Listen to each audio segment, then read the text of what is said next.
Halo guys, bagaimana kabar kalian hari ini? Rocky Gerung memaparkan nalar tajamnya di depan penasihat ahli Kapolri dan tokoh besar lainnya. Bagaimana cara Rocky Gerung mengolah pikiran tajamnya di depan beliau? Mari simak video ini dan jangan lupa komen dengan satir ya guys. Gonjang-ganjing publik ini akademis apa tidak? Pasti tidak itu kan. Sekarang coba kita bandingkan ya. Semua public statement akan menghasilkan public opinion. Pasti itu. Dan public opinion terpecah sekarang.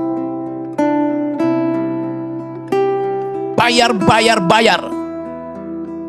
Public statement diucapkan di depan publik menimbulkan kontroversi. Bandingkan public statement bayar dengan public statement yang bunyinya hidup Jokowi, hidup Jokowi, hidup Jokowi. Apa bedanya? Dua-duanya public statement. Status ontologinya adalah public statement.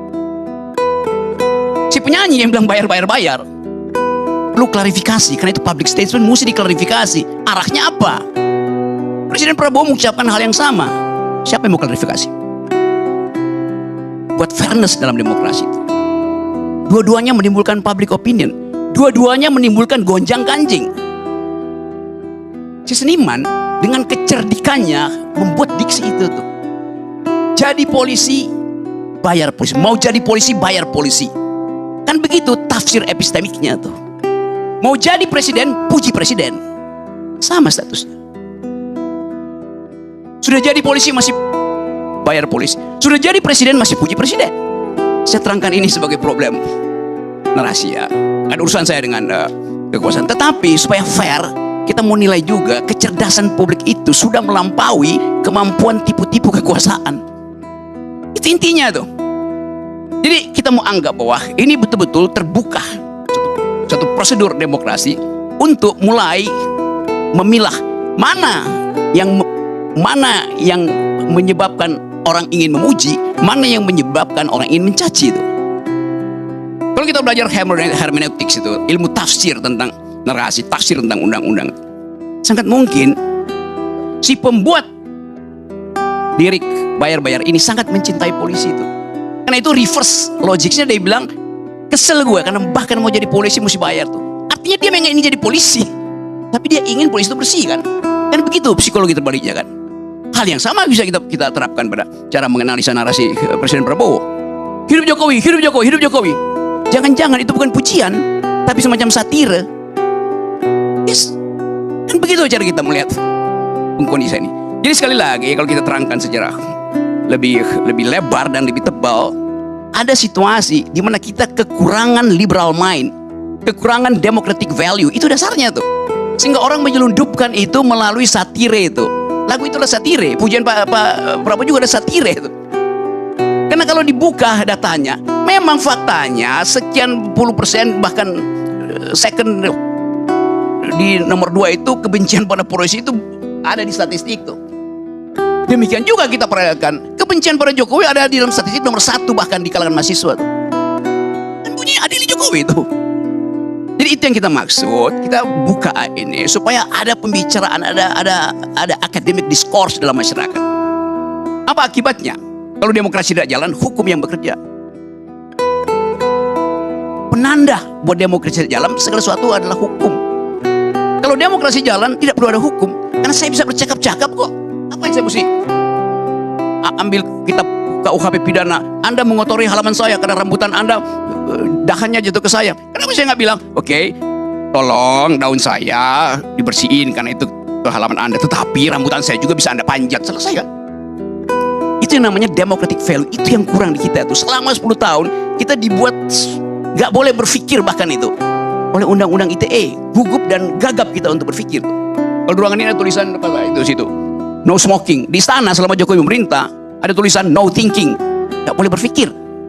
Yes, itu dasarnya tuh. Jadi kita mau kembalikan ini supaya narasi ini, polisi itu korban dari ketiadaan demokrasi itu. Indonesia gelap korban dari tidak terbukaan informasi, itu dasarnya kan.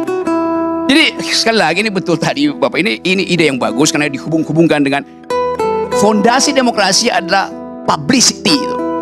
Kepublikan. ILC adalah lambang pertama kepublikan yang digergaji. Bukan digergaji, ya digergaji. Kalau beringin ditebang. Ringnya ditebang oleh Jokowi. Dia digergaji oleh Jokowi. Itu yang jadi pengetahuan kita. Jadi saya ingin, betul, saya dukung hidupkan kembali forum-forum ini supaya terbuka, sehingga polisi itu juga merasa, oh ya demokrasi, ngapain saya mesti paksa masker dibuka, ngapain saya mesti. Dia bisa terangin pada atasannya kan, itu adalah pendidikan demokrasi, itu ekspresi kesenian itu. Bahkan kalau kita ajarin sedikit, bapak-bapak polisi itu yang dibawa pakai bahasa Latin, ars longa vita brevi, itu seni itu panjang, hidup itu pendek. Sehingga si penyidik bilang, oh kalian berkesenian dan itu lebih panjang dari hidup sebetulnya. Indah kalau kita bicara begitu kan. Jadi itu yang mungkin tadi si Didi bilang, ya itu yang disebut sebagai, mana yang benar tuh? Polisi Vox Populi Vox Dei atau Vox Polisi Vox Dei. Suara rakyat dan suara Tuhan atau suara polisi dan suara Tuhan mestinya sama. Karena polisi adalah rakyat yang dipersenjatai, harusnya sama itu. Dan kita ingin supaya lebih baik nggak ada pemerintah daripada nggak ada polisi kan.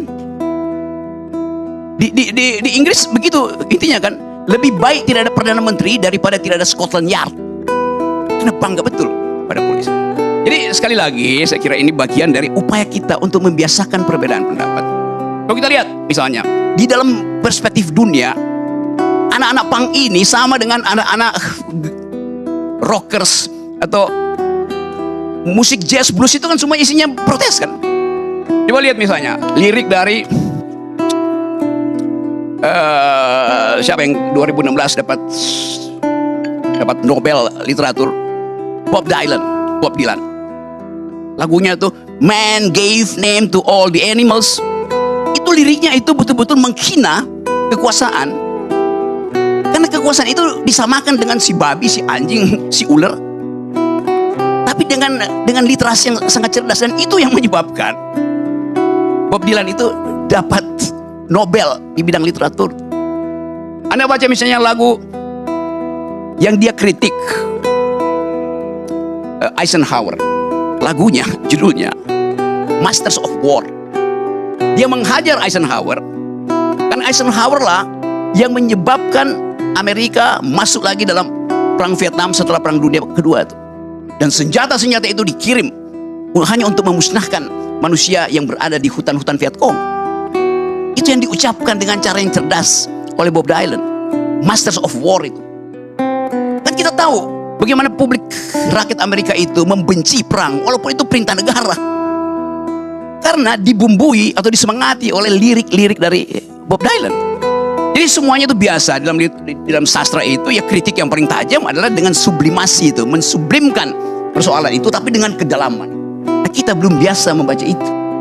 Aparat kita juga cepat, wah ini ujaran bukan, itu endapan sublimasi dari keadaan. Kan itu dasarnya itu.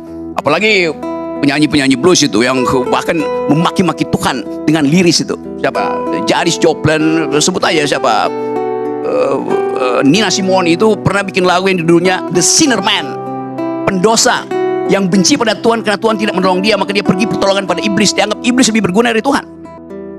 Jadi itu semua ada produk kebudayaan, dan semacam itulah yang kita inginkan, yang kehilangan harapan karena kita hanya dibiasakan membaca isi amplop bukan isi pikiran.